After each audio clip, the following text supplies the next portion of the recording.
Eu queria chamar vocês, o Manuel Bernardes e a Roseli Duque, do IBGM, para a gente conversar.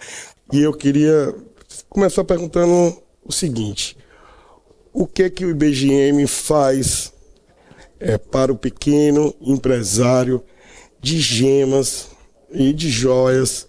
O que o IBGM tem a oferecer? Olha, Paulo, a gente tem aliás, somos o único instituto que tem entrada à Apex e que pode fazer os projetos com a Apex. Nós fazemos todos os projetos com a Apex para poder levar o pedrista para as feiras no exterior. Sim. E joalheiros também. Designers também, que têm interesse, tem algumas feiras que têm espaços específicos para designers. A gente faz todo um projeto que passa para a Apex, e a Apex às vezes disponibiliza normalmente 50% do valor do chão das feiras do exterior.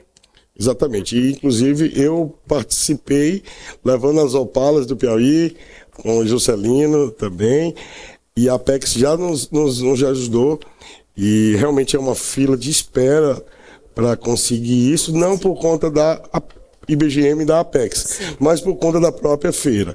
Então depende muito. E eu queria dizer que até reduziu esse apoio, né? Mas esse apoio é muito importante. Tá, é muito caro, é muito caro. É muito caro realmente participar da feira, hotel, sim, passagem. Esse apoio é importante para todos. Eu senti isso na pele. Às vezes elas dão apoio também de informação. É caro. Não foi o IBGM que reduziu, foi a própria Apex, sim, que teve essa redução. Na troca de governo, trocou o presidente da Apex. Nós tivemos aí um longo processo até ele aceitar o nosso projeto e acabou diminuindo um pouco. Fora isso, nós temos cursos, não sei se vai apresentar aqui, mas enfim, cursos, nós temos a feira de Tecnogold, que também daí faz palestras mais específicas para o fabricante e para o pedrista. O que mais? Feninger. A Feninger hoje ela é a maior feira, né, do Brasil e da América Latina. A gente está com 2 pavilhões, agora estamos com 8.000 metros quadrados e, pelo menos até onde eu saiba, todo mundo que participa da Feninger, tanto o expositor quanto o comprador, não reclama não, porque tá uma feira bonita, sabe? Tá uma feira vibrante. Eu vi que a feira melhorou muito. A primeira vez, gente, que eu fui para tentar fazer para a Feninger, vice-presidente da FIEP, eu disse, sou vice-presidente da FIEP, queria ir para a feira. Senão, não pode. Só empresário. Eu disse, mas rapaz, como é que pode? E realmente, depois eu fui pela primeira vez com a indicação de 3 empresas. E hoje está essa maravilha, mais democrático, mais aberto ao público. Eu sei que é uma estratégia, né? Não é nem estratégia, é uma questão de segurança. A gente está numa capital como São Paulo, é uma capital difícil, ela não é tão perigosa como o Rio de Janeiro, mas ela é perigosa também, então a gente tem assim muita apreensão, porque o volume que está lá dentro é muito alto. Então, e outra coisa, a gente não quer o cliente final. O cliente final não nos interessa, não interessa ao expositor. Então, normalmente nós tínhamos essas regras, né, que qualquer pessoa que fosse visitar a Feninger tinha que ter 3 apresentações, então tinha uma série de regras. Agora a gente abriu um pouco, abriu para CNPJ, né, abriu para CNPJ, quer dizer, não, a pessoa não precisa ser convidada por um expositor, se ela tiver um CNPJ relativo a joias, ela pode entrar. Como é em qualquer feira no mundo. Em qualquer feira do mundo, você apresentar o cartão de visitas, né? Uma prova que tem uma empresa, um Instagram, né? E ele faz aquele formulário básico e você entra. Mas a Feninger realmente, nem tirar foto. Eu vi que desse ano o ano passado também estava muito mais democrático, parabéns. Entrou e melhorou também a participação de gemas, né? Eu acho que também de equipamentos, né? Existe uma restrição muito grande do fabricante de joias em fazer feira junto com o maquinário e junto com as pedras. O fabricante de joias não quer. Eu acho que foi um trabalho O Manuel me ajudou Dando de muito costa para aqui. crescer nessa área, porque era uma luta muito grande dele de fazer uma feira realmente. Foi um ano, né, Rose, de programação. A gente fez um trabalho de consultoria, comparou todas as feiras do mundo inteiro para ver aquela que adaptava o modelo mais brasileiro.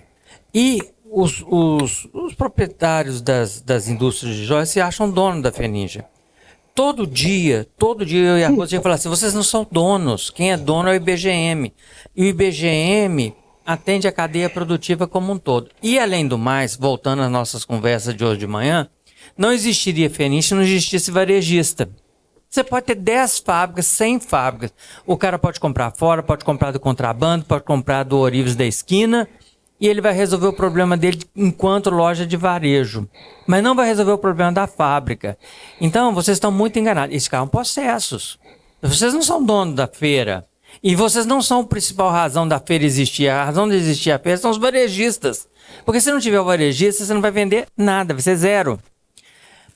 E houve uma recusa em aceitar o projeto. O projeto foi baseado numa ideia simples. O varejista entra na feira e tem tudo o que ele precisa no mesmo espaço.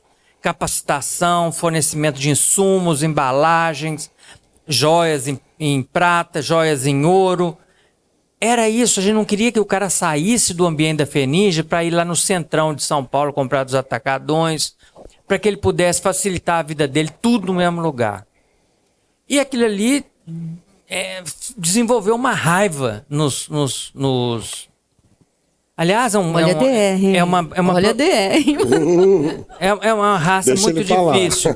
Se não fosse a Rose também tá aí, a gente também não teria feito nada, porque é o seguinte, a Rose é independente, eu acho que isso ajuda muito a gente, porque o que a gente vê é que nós, na função de IBGM, nós temos que ver o interesse da cadeia como todo.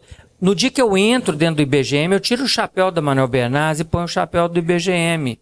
Então, eu faço coisas que são contra o interesse da Manuel Bernardes, mas eu estou na função de vice-presidente do IBGM. E eu faço da mesma forma, porque, obviamente, se você vai no pedrista, compra uma esmeralda, depois vai na Eliana, manda fazer o 3D, e vai no Orives, ele vai ser mais barato aquele anel do que fazer na minha fábrica. Mas, obviamente, também tem outros custos. Pode o anel não ficar bom, ter algum defeito, você não escolher, porque é difícil você, Eliana, é difícil você fazer um modelo e se a pessoa não tem noção de como ver esse modelo. E o que aconteceu foi simplesmente, durante a pandemia, os fabricantes de joias estavam enfraquecidos, não iam na feira. Eu falei, agora, implantamos na pandemia, na loucura, dobramos a área da Feninja, trouxemos todo mundo para dentro. O dia que eles quiseram voltar, que eles acharam que estava bonitinho, a feira já estava instalada. Foi preciso haver uma catástrofe para que a gente conseguisse implantar uma coisa que é boa para o segmento. Sim. E acabou esse bafafá das pedras, porque os pedristas também vinham enchendo o saco de que eu não posso ir. Pronto. Quem quiser hoje pode ir, quem quiser pode se candidatar, tem espaço, a gente acomoda todo mundo. Todos são bem-vindos na Feninja. E eu vou trazer uma ideia para a gente fazer uma mini Feninja um dia no Nordeste, Não, é fácil, fazer uma Feninja itinerante. Centralizar, e alguma ideia assim, eu não tenho uma ideia correta ainda, mas uma coisa itinerante a gente levar, porque a gente vê a experiência de carro de Maceió para cá, entendeu? Você tem uma conexão quando é dentro da mesma região. Mas eu tenho que seguir aqui o horário bastante, e eu queria saber, e também na minha pergunta já vou dizer, o IBGM é muito mais do que isso, ele também vai ao Congresso Nacional, ele se importa com as políticas nacionais que afetam o setor de gemas e metais preciosos, né? E metais, né? No caso. Manuel, quais são as lutas do setor agora, do IBGM, bem resumidamente, que eu sei que são muitas causas, bem resumidamente, para os empresários, principalmente os menores e tudo. Rose vai falar, porque a Rose está no cerne dessa discussão. Sim. Dentro do IBGM.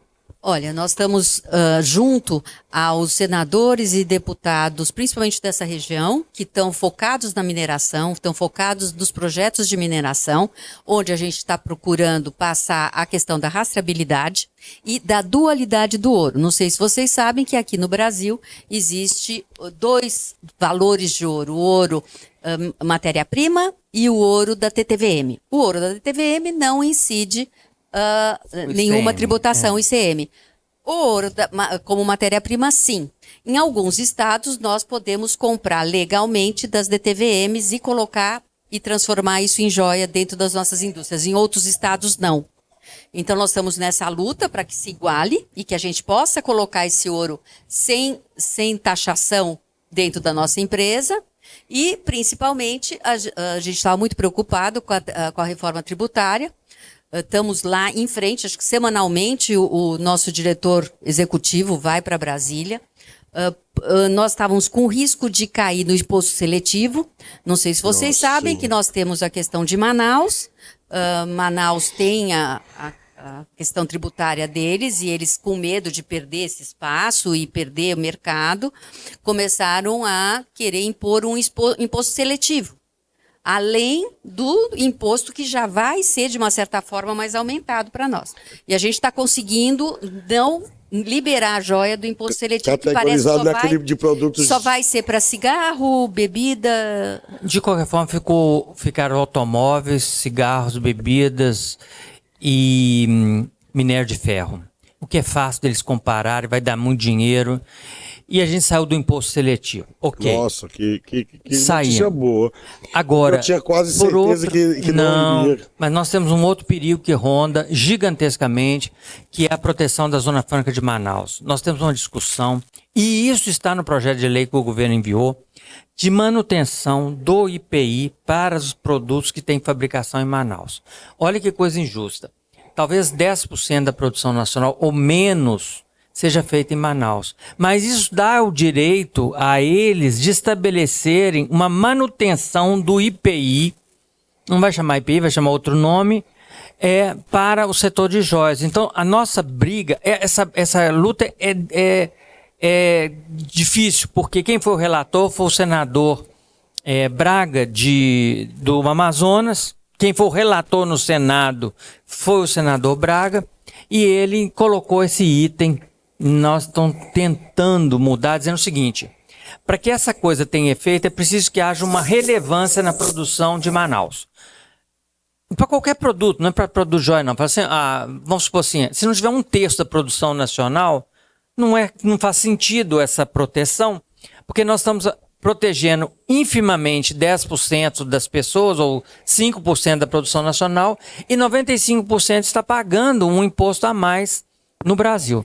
Fora que quem produz em Manaus joias, produz para causa própria, para a sua própria marca. Sim. Não hoje, produz para vender para... Vivara, Gasterni. A Vivara e a Gasterni, acho que agora é Júlio. Então, esse é o maior problema que nós vimos hoje na reforma tributária. Proteção da Zona Franca de Manaus. E vai ser difícil sair dessa. Vai ser difícil. É uma briga de foice. Ele sempre consegue no final. O lobby é muito grande. Porque tem várias questões, ele sempre consegue. Agora Diz que vai acabar se...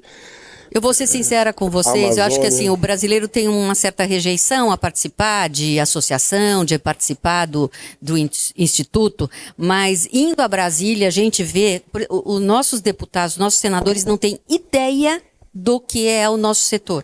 Eles acham que sai da mina já vai direto para a fábrica. Eles não têm ideia de qual é o processo de fabricação. Então isso é uma coisa importante a gente fazer. Eu tive na Índia, é uma política de Estado, gente, lapidação de gemas, de fabricação de joias. Eles me mandaram a passagem, Manuel. Pagaram o hotel 5 estrelas, não só para mim, mas para 800 pessoas no mundo, para ir para a feira de Jaipur. Porque eles vão transformar aquilo lá, empregando gente. E a gente não conseguiu ainda fazer, que a gente é dono de 1/3 da produção de gemas do mundo. Não estou falando em valor, mas em quantidade. Então a gente tem muita gema para lapidar. Então é incrível que a gente não lapida praticamente nada no Brasil. Nem diamante, que tem alto valor agregado, a gente ainda manda bruto. Imagina aquelas de $1. Aí é que agora, a gente eu digo a vocês, não adianta você falar, mas eu conheço um senador e dá um jeito. Não, a gente tem que ir como grupo. Como grupo. Nós temos tantas fábricas, nós temos tantos ourives, nós temos tantas lojas que empregam tantas pessoas, porque emprego é voto. E voto é o que interessa a um senador, é o que interessa a um deputado. E eu tenho encontrado pessoas extremamente inteligentes, assim, ávidas até a entender um pouco mais do setor. Para isso, a gente tem que estar junto, gente. Não tem como. E o IBGM funciona como uma confederação de agências locais. A GESP, a Jomig, Sindijoia, Sindijoia de São Paulo, Sindijoia de Minas. Mas existe uma fragilidade muito grande. E eu queria aproveitar essa oportunidade para falar do IBGM. Assim, ele é o único que tem legitimidade para defender causas coletivas.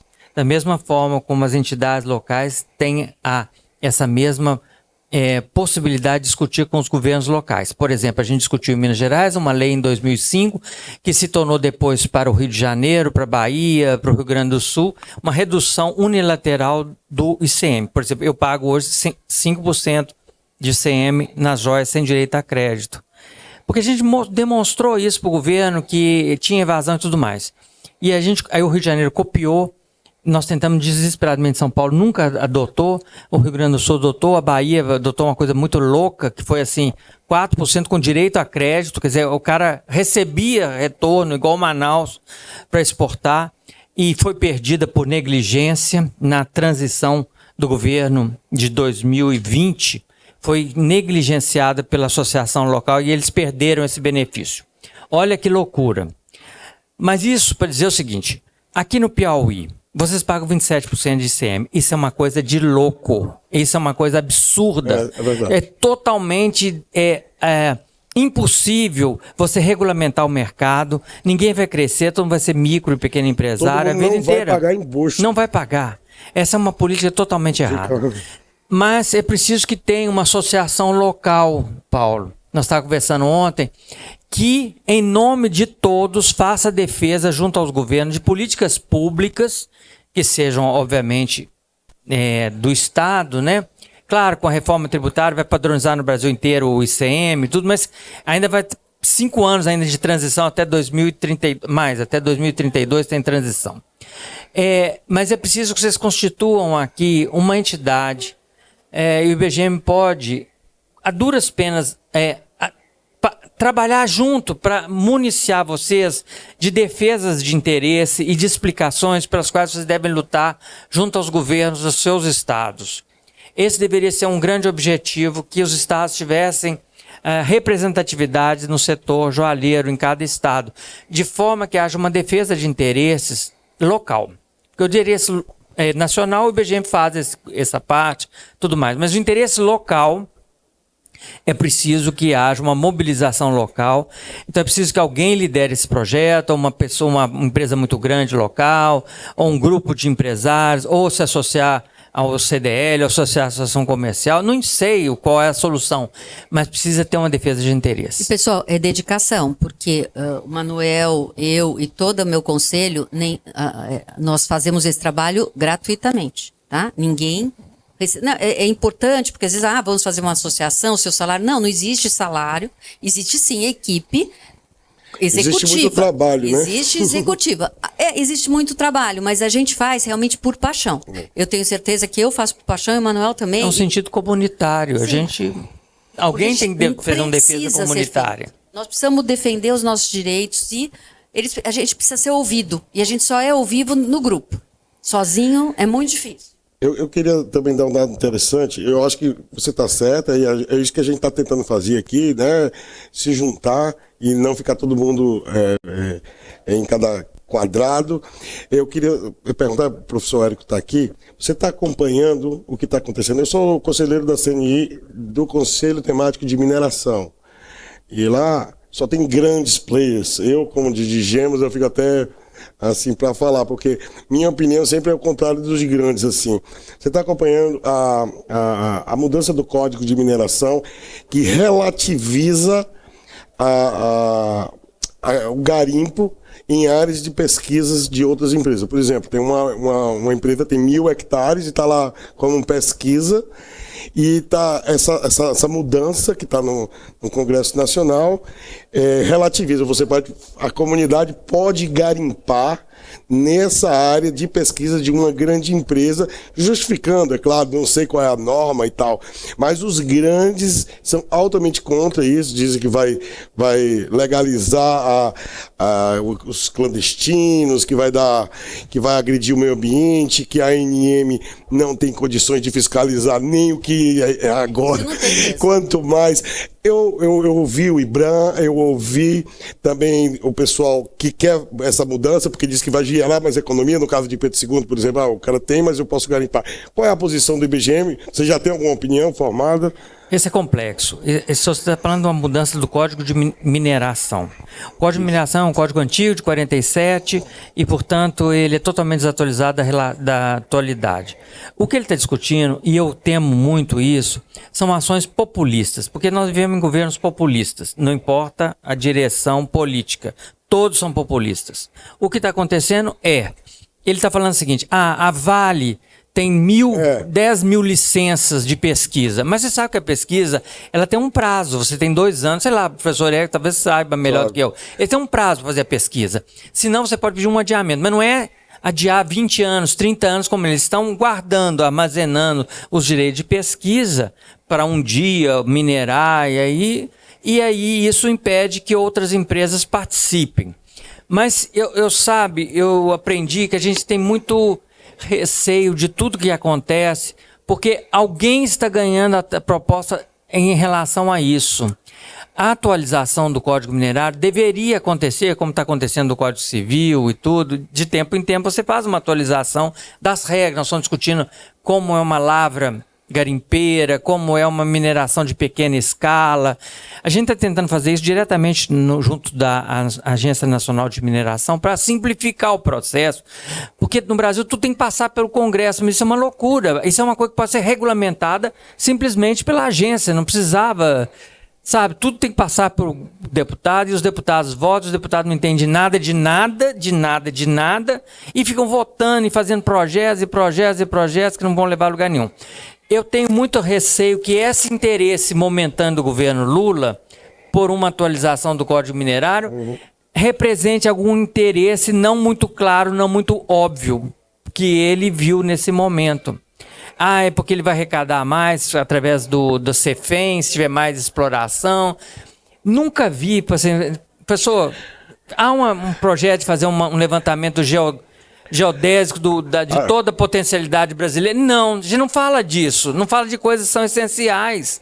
Um mapeamento de toda a geologia brasileira, a gente não vê falar de uma revitalização da Agência Nacional de Mineração, você não vê falar que hoje tem 650 funcionar na agência inteira. Quantos são fiscais para fiscalizar todas as minas? Como é que ele vai fazer essa fiscalização? Impossível. Nós temos hoje até elementos mais novos, como rastreamento via satélite e tudo mais, mas o que a gente vê é que algum interesse moveu um peão em direção a isso, porque sem mais nem menos eles começaram a propor essa ideia. Mas me parece que o setor de gemas gosta dessa ideia, aprova essa ideia, porque eles acham que grandes áreas não pode ser explorado para gemas, que na verdade gema é a mineração que gasta muito pouco, né? 50 pequena hectares. Escala. Então eles dizem, está na mão da Vale e lá tem uma mina de diamante que tem 3 hectares. E a gente poderia explorar e não pode, porque está na área da Vale. Então, realmente é um tema complexo. Ou seja, essa alteração é a favor dos pequenos garimpeiros, mas como fazer uma alteração sem estrutura?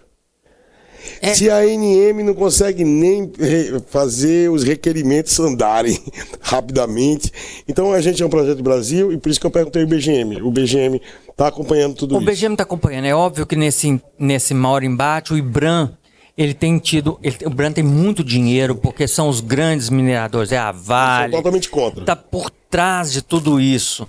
Tanto é que eles são contra, por exemplo, o imposto seletivo sobre minério de ferro. Eles vão tentar derrubar isso na regulamentação da lei agora, quando o Congresso discutir, porque é custo e tudo mais.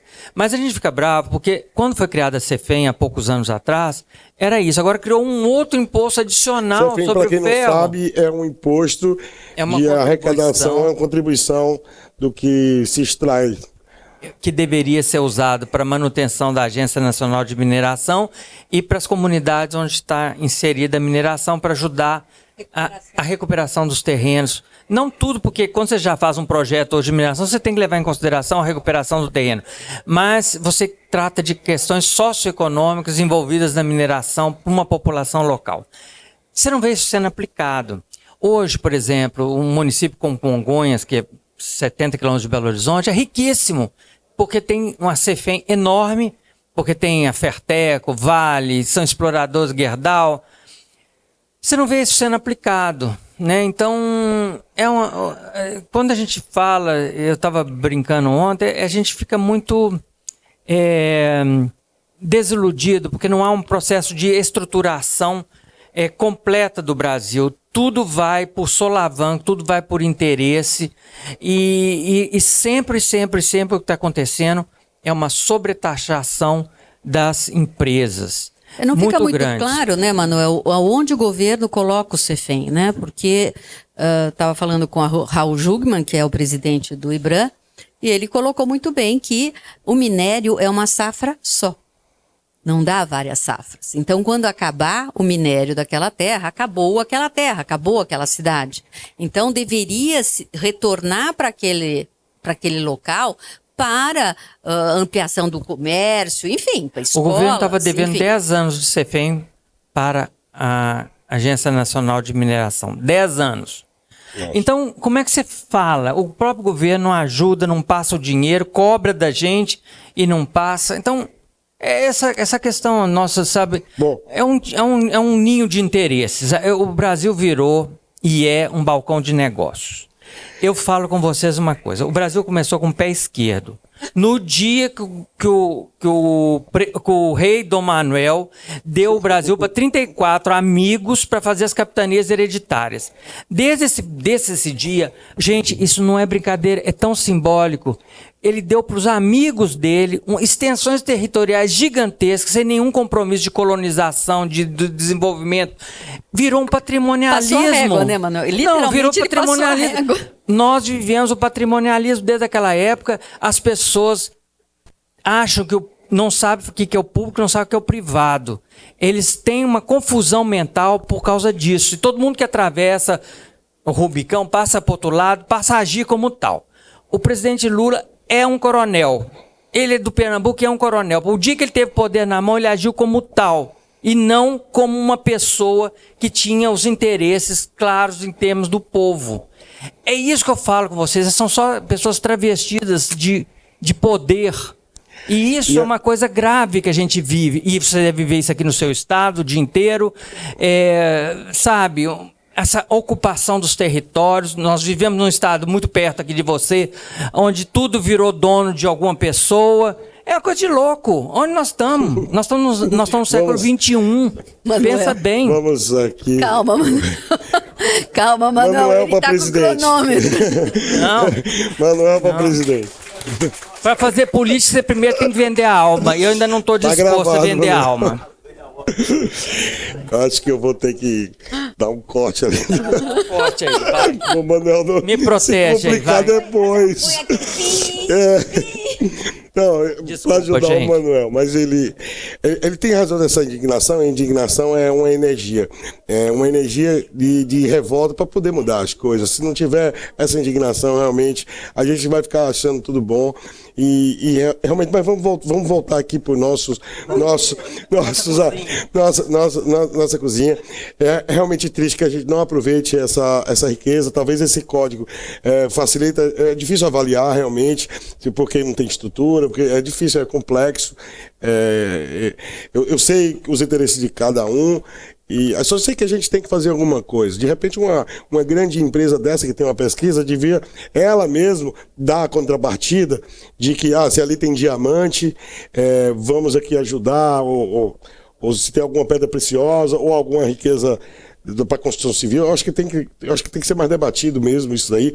Bom, eu tenho agora que ver o tempo, e eu vou dar 3 minutos para a Rose e 3 minutos para o Manuel, para eles falarem o que eles quiserem, falar sobre IBGM, ou você precisa de mais tempo, Manuel? Não dá 3 minutos para o Manuel. Melhor não dá. Então eu vou dar 5 minutos pro Manuel. Não. Um minutinho só. Olha, eu gostaria muito que vocês entrassem no site do IBGM. Lá vocês vão poder ver todos os processos que nós temos. Nós temos o nosso laboratório, nós temos assistência fiscal, qualquer necessidade que vocês tiverem, o IBGM está à disposição. Entrem que vocês vão se surpreender. Pois não. É só você pedir. Bom, primeiro você tem que ter um CNPJ relativo ao setor, ou de minério, ou de loja, enfim. Serviço também, né, Manuel? Acho que Não sim. não há uma melhoria de você ser associado do IBGM, não. Você pode associar à GESP, é a mesma coisa, porque nós temos um sistema. Hoje são só 60 associados do IBGM, só. Coerência, nós falamos de coerência rapidamente aqui. Agir sempre pensando no norte, não desviem do norte em hipótese alguma. O cliente não permite incoerência da parte nossa. Transparência, fazer o disclosure, ter coragem de apresentar as coisas tal como elas são. É caro, é difícil, porque a gente tende assim, o diabinho está sempre deslizando na cabeça da gente para fazer coisas que não devemos. E isso é difícil. Inovação, busca de novos materiais, estar atento às novas demandas e anseios, buscar permanentemente a diferenciação dos produtos e da comunicação. Sem diferenciação, você vai estar na vala comum, portanto, não terá chance de vencer, porque competir por preço é o inferno em vida. Não tem jeito. E a gente não vai conseguir. Não vai conseguir. Com os chineses. Sempre vai ter um mais barato, sempre vai ter um safado que não paga o imposto, sempre vai ter um que contrabandeou. É um saco sem fundo. Diferenciação. É obrigatório ter diferenciação. Você pode usar outros elementos de relevância. Tradição. Se você tiver tradição, se você tiver uma coisa bacana. Eu tenho uma tradição. Meu pai era o maior comerciante de gemas do Brasil. Eu gosto disso, eu falo disso. Eu sou mineiro, eu abro a boca, todo mundo sabe que eu sou de Minas. Por que eu vou negar isso? Não, eu vou reafirmar as minhas raízes. Então a tradição pode funcionar com uma coisa boa. Faça trabalho comunitário. Pense na sua comunidade, onde você está inserido. Pode ser dentro do setor ou não, mas pense na comunidade, que ela é muito importante. Pense na sustentabilidade. Pense no social approach, você trabalhar para promover a inclusão social dos colaboradores. Às vezes a gente fala assim, a sustentabilidade está muito longe de mim. Não, faça sustentabilidade no seu local. Pega ali o lixo e faça a separação do lixo na sua empresa, na sua oficina. Faça ali. Ajude a inclusão dos seus funcionários. Ajude a eles a ter uma melhor qualificação. Façam o que se der na sua alcance, no seu lugar. Mas faça alguma coisa. Não fica sem fazer nada, porque você vai ser relevante para essa comunidade de funcionários, para essa comunidade local onde você está. Governança, praticar um controle que dificulte as ações ilícitas por parte da direção e dos colaboradores. Suborno, transações ilícitas, lavagem de dinheiro, não atendimento às normas legais. Na medida do possível, ter uma auditoria externa, que isso ajuda a gente a botar um freio. Comunicação, refletir as crenças, convicções de maneira genuína. Não fale mentira. Você tem que acreditar naquilo que você comunica. E eu acho que isso é uma coisa muito importante. Estar em sintonia com o público-alvo, refletir o tom de voz. Toda empresa tem um tom de voz. Encontre o seu tom de voz. Qual que é o seu tom de voz? É amigável? É moderno? É diferente? Porque tudo tem que estar coerente com esse tom de voz que você escolheu. Você tem que procurar uma coerência porque a sua comunicação vai ter uma integração com isso. Os seus produtos vão ter uma integração com isso. Qual é o tom da sua empresa? Você tem um tom, você e você faz. Essas três coisas andam juntas, uníssonas. Por fim, mas não por menos, identidade. Encontre a sua. Todo mundo tem que ter uma identidade. Essa identidade tem que ser reconhecível. Essa identidade deve perpassar todos os pontos de contato e por todos os processos. Defina uma iconografia a ser seguida. E pode ser por textura, arquitetura do ponto de venda, logomarca, cor. Traga essa identidade para o produto, se possível de uma maneira visível. que o produto traga muitas conotações emocionais, além das técnicas e ergonômicas. Se não tiver emoção, nós vamos estar trocando dinheiros por gramas de ouro, e nós não queremos isso, nós queremos trocar dinheiros por emoções. Atenção especial à embalagem, seja autêntico, original e que tenha muita potência emocional. Obrigado. Você viu que escutar o Manuel até os 5 minutos pareceram uma eternidade. Não, eu ia deixar de falar. Eu passei do tempo. Muito, muito obrigado, Manuel, muito bonito.